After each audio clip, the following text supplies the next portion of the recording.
جو ایک تو جو ایرانی صدر نے فون کیا ہے، اس کے ایکچولی سفارتی سطح پر کیا معنی نکلتے ہیں؟ کیونکہ ہم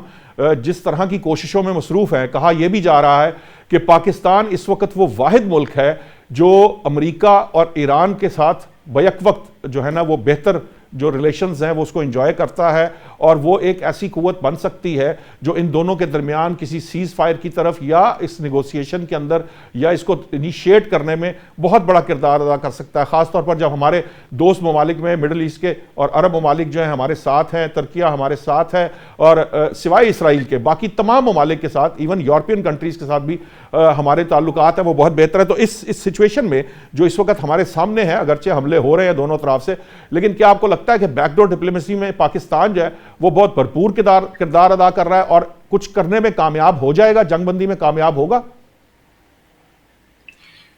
دیکھیں، پاکستان کا جو مڈل ایسٹ میں رول ہے وہ تو کلیئرلی نظر آ رہا ہے، اور چونکہ ہمارا سعودی عرب کے ساتھ ایک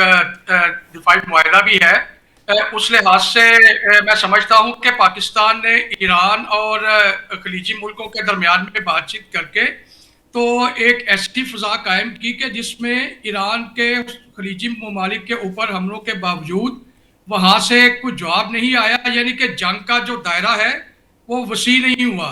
تو ایک اس لحاظ سے پاکستان کا ایک بڑا اچھا کردار رہا ہے، اگرچہ تھوڑا میں سمجھتا ہوں کہ ایران نے زیادتی بھی کی کہ خلیجی ملکوں کے اوپر اس طرح سے انڈسکریمنیٹ میزائل اور ڈرون کے حملے نہیں کرنے چاہیے تھے،